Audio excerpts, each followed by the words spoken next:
For General Electric, here is Ronald Reagan. Good evening. We're pleased to present James Dean and Natalie Wood in a repeat performance of Sherwood Anderson's I'm a Fool, starring Eddie Albert as the narrator on the General Electric Theater. In research, in engineering, in manufacturing skill, in the values that bring a better, more satisfying life at General Electric. Progress is our most important product.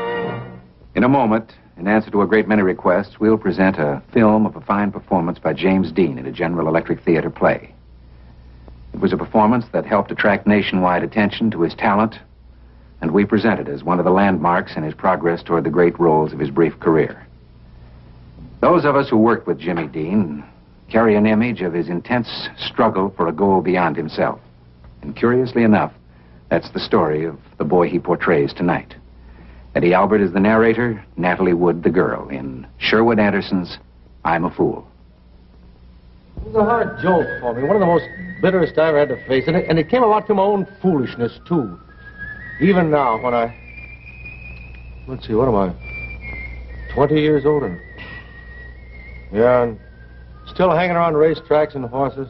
Well, never mind about that. Anyway, what was I saying? Even now, when I think about it, I want to cry or swear or kick myself. It all started one day in July. There I was, 19 years old, too big to hang around the house, and there was no job in town I could get. So I made up my mind to try for a bigger town. I knew if I was ever going to amount to anything, I just had to get out of there. There was all there was to it.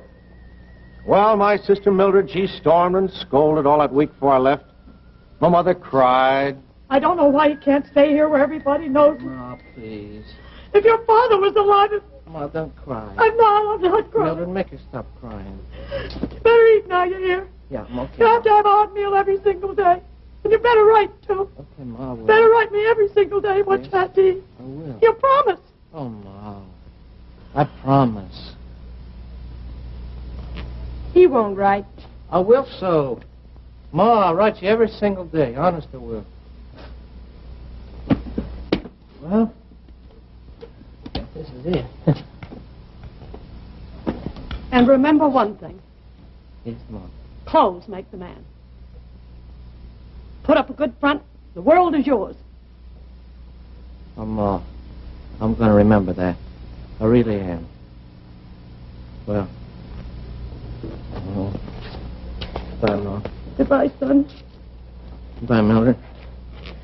Wait a minute. You better take this. But be careful how you spend it. Well, I don't think I'm going to need it, Mildred, honestly. Well, I don't want to have to worry all night if you got something to eat. Son, just promise me one thing. Just promise me you won't get mixed up in no way with no sneaky people. Oh, Ma. Ma, no, I will. I promised, didn't I? I gotta go. It's getting dark. Goodbye, Ma.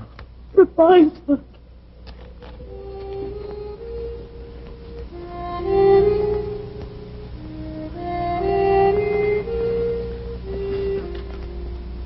There are a lot of things you gotta promise your mother when you go away. And a lot of things you gotta keep from telling her, too. Like, I knew if I told her where I was going, she'd worry from now till next Christmas, maybe even longer. Because I knew the first place I was going to go to the minute I got to Sandusky was to the racetrack.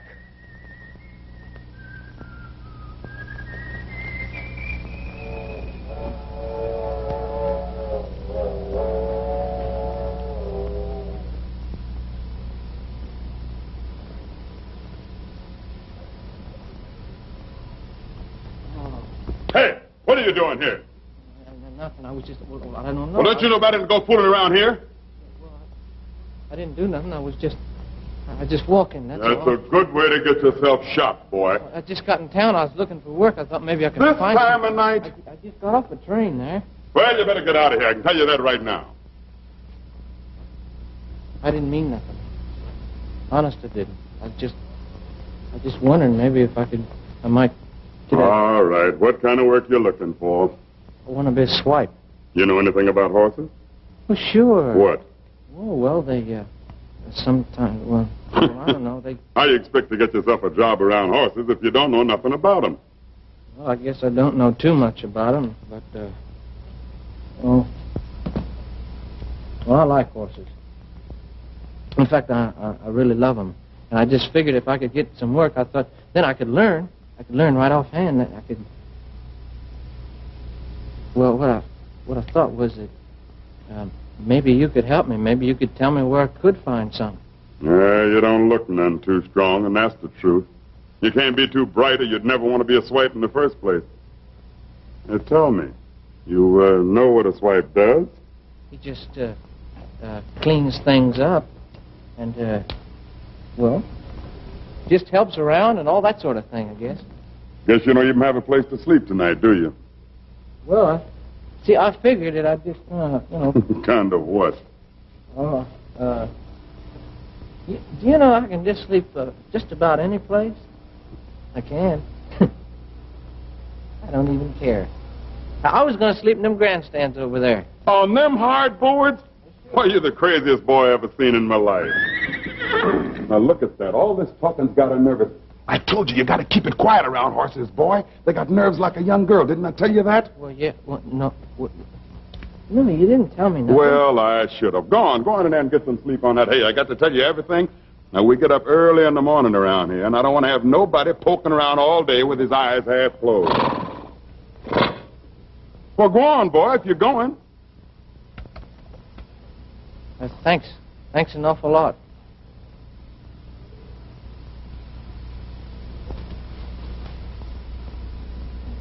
Hey, boy. Yes, sir. You can call me Bert.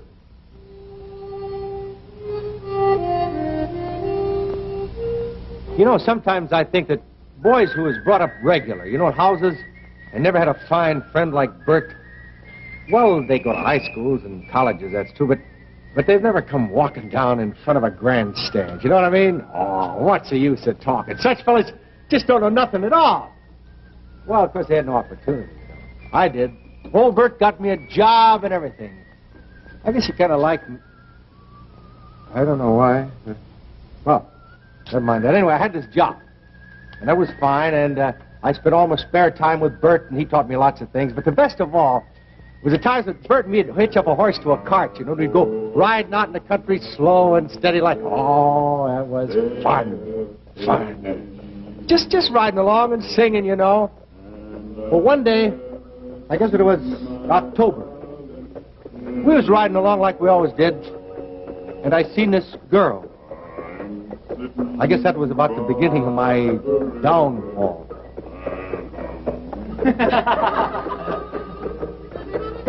Here, let me see ketchup. Don't let it. Here. That's right, and ketchup. Oh. Good. Oh.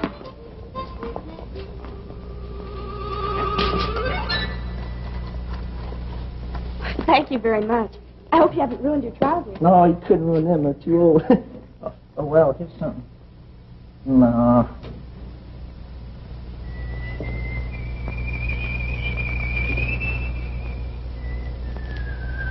Well, I better get on back, because if I don't, I'll have to walk back to town.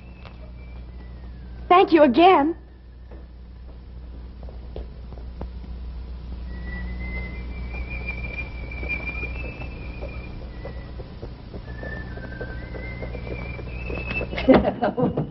Yeah, keep it up, boy. You're going to break your fool neck. Oh, my darling, that'll be great. What'd you say? What kind of way is that to ride a cart? You ride and sit up and ride right. You're going to stare your eyes out, get off the cart and stare. I bet they're just about my age, too. Fancy clothes are playing ball in, for heaven's sake. Keep it up, boy. You're just asking for trouble. I bet that's kind of go to college and all. Sure don't seem stuck on themselves, though. You know that? Yeah, I've seen many a boy get himself burned on that candle. Gets around a racetrack, wins himself $1 or $2, and first thing you know, he's trying to be 2 or 3 other things.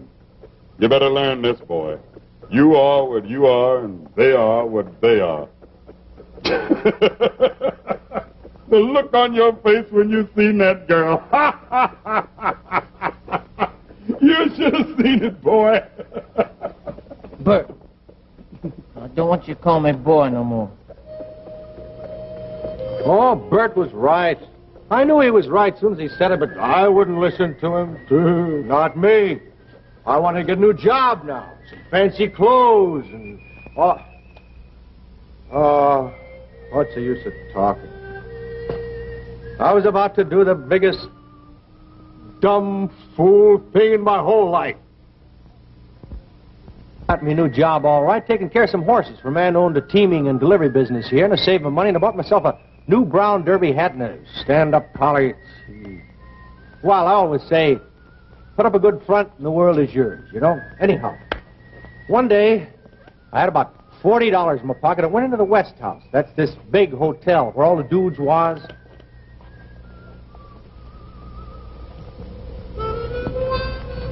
Give me about 3 of them 25-cent cigars. Oh.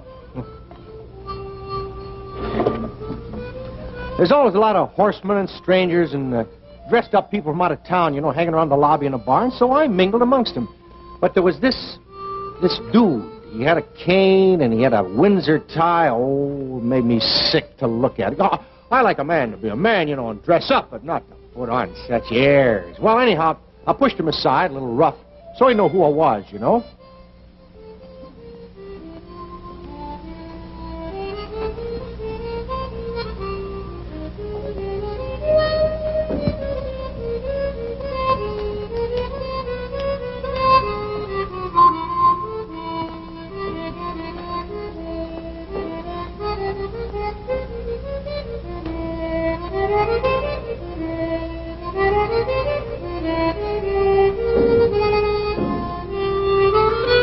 And I had me a drink of whiskey. Well, yes, sir, I had $40 in my pocket. I just says to myself, well, I'll go down to the track, see how old Bert's coming along, because I hadn't seen him since the day of that ride. You really want to know the truth? Hi, Bert. Hello. How you been? Fine. Gee, I haven't seen you in long time. You look good. Hey, is that old Bob French over there? Yeah, I guess so. Is he running the horse today? Mm-hmm. Think he's out to win? Hard to say. You know, when I was swiping a horse, I didn't care much for that, but now I'd like to know I had a horse that had a lot of speed, and boy, he could just get out there when you wanted him to. You a betting man now? Nah. You know, just for fun. That horse is owned by Mr. Mathers down at Marietta, Ohio. Mr. Mathers? Mm-hmm. I know him, yeah. Yeah, I know you do. He got all that money. Owns that big swell place up in, down there in the middle of town. Is that the one? Well, you didn't forget everything. Well, no. Bert, I didn't forget nothing. It's just that well, you know. You want one? I ain't mad at you or nothing, Bert. Yeah, well, you just put some money on this horse. Now you're a betting man. The name is About Ben Ahem. Bob French is going to win it today. Yeah. Now, don't bet a cent on this first heat, because you'll go like an oxen hitched to a plow. But when the first heat's over, you just go right down and lay on your pile. Bert, you're not going to be mad at me, are you? Mad? Yeah. I'm not mad. I wish you luck.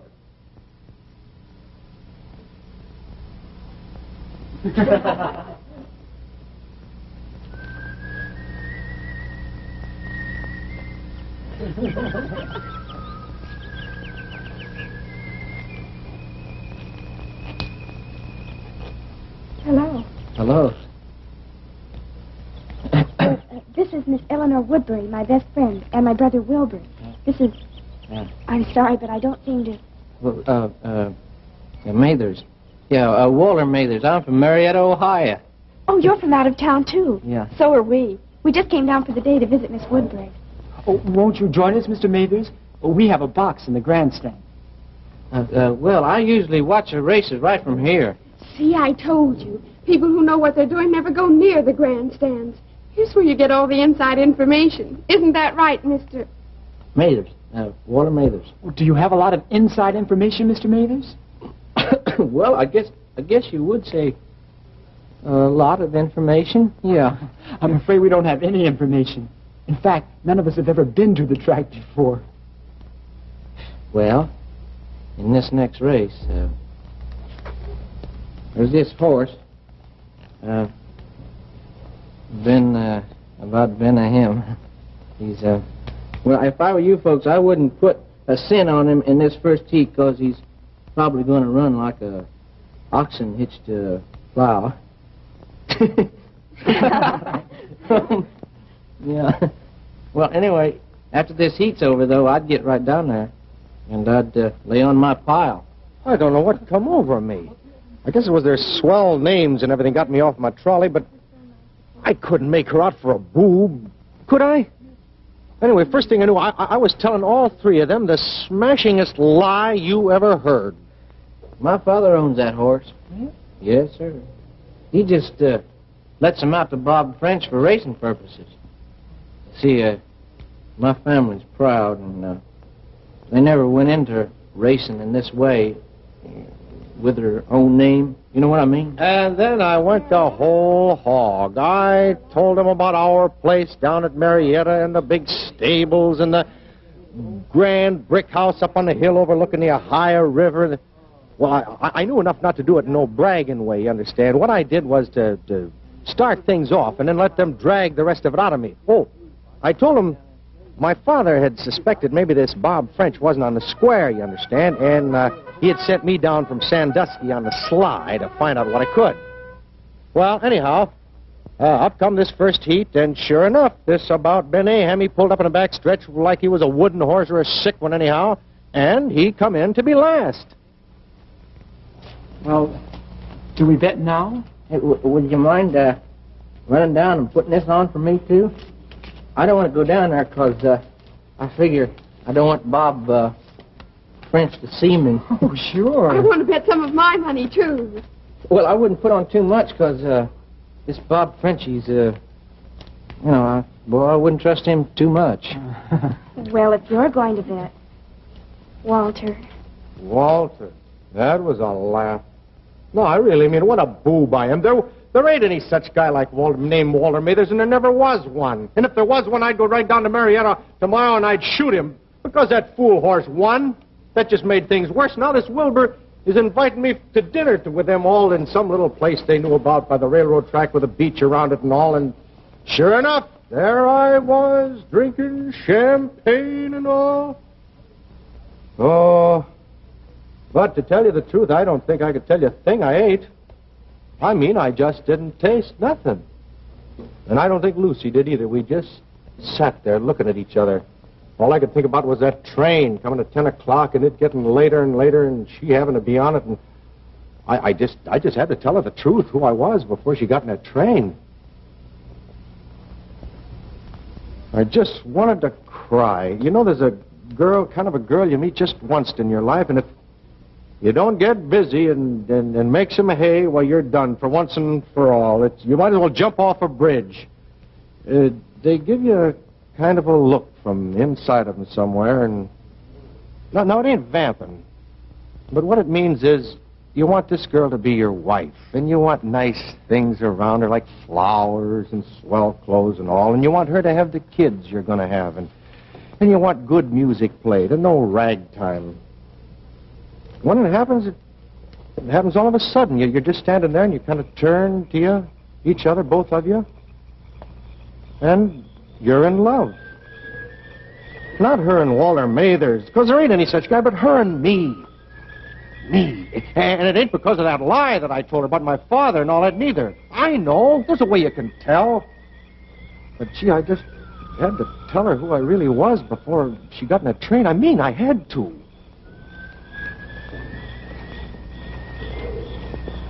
I wish I didn't have to go back. I wish that train would never come. Yeah. Honest. I mean it. I mean it too, Lucy. I don't know when I'll be coming back here. When I'll ever get to see you again. Lucy, there's something that I've got to tell you. I wish that train would break down in the middle of the tracks and stay there. 100 years. I'll just miss it, that's what. Well, I'll pretend I didn't hear it come in. well, it's not right for you to miss it. It might be right for some girls, but not you, Lucy. Oh, I guess Wilbur's I gotta watching out, so I can't miss it. Lucy, I gotta tell you something. Will you listen to me a minute? Quiet. Don't talk. Well, I gotta tell you Please this. don't talk. Anybody can open his mouth and let words come out. Talk is so cheap. So awfully cheap. Well, I know that, but this is something that you can't. It seems so smooth. Like we could get out in the middle of a lake and walk on the water. Doesn't it seem like that to you? I'll always remember this place. The smooth water. The way the roots of old trees have washed up in the sand. The dark. You. Would you remember the watery smell? Mm-hmm. And the night? Like if you put out your hand, you could feel it. Warm and soft. And dark and sweet like an orange. Oh, Lucy. Lucy, I gotta tell you something. And you're not going to think maybe... Oh! Well, I gotta tell you now before... Here comes Wilbur. Lucy.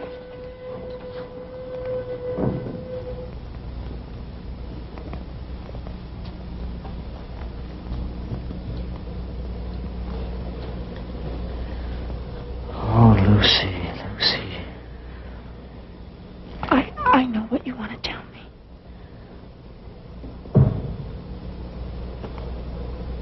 You do? You want to tell me you love me, don't you? Isn't that it? Well, yes, I do, but... And I love you, Walter. I'll always love you. Well, Lucy... We're going to have to hurry. We'll have to run. Lucy, please, we have to run.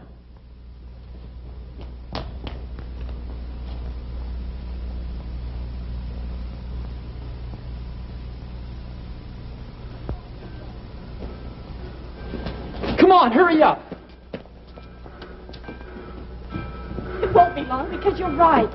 Then I'll write you. I don't know where to write, Lucy. I don't know where to write to. Well, I know where. I'll write. Walter Mathers, Marietta, Ohio. But Lucy, I'm not Walter. I could have run after that train, sure. I'd have made Dan Patch look like a freight train after a wreck. But socks almighty, why should... Did you ever see such a fool? Well, how could I tell her? I got a chance like a hay barn fire, I have. And suppose she does write to me down there at Marietta. The letter's going to come back. Stamped on the front of it there by the USA. There ain't any such guy or whatever it is they stamp on the... Me trying to pass myself off as a big swell to her. As decent a person as God ever made. I'll bet you what. If I was to get an arm broke right now or to have a train run over my foot, I wouldn't call no doctor. I'd just sit here and let it hurt and hurt. That's what I'd do. I'll bet you what. If I hadn't seen that dude with that cane, I'd never been such a fool as to go and tell such a lie that could never be made straight, you know, to a lady like her. Wish I had him here right now, that guy with the Windsor cane. Man, I'd smash him for fair. He's a big fool, that's what he is. And if I'm not another, you just go find me one, and I'll give up working and be a bum and give him my job. Because I don't care nothing for working and earning and saving money for no such boob as myself.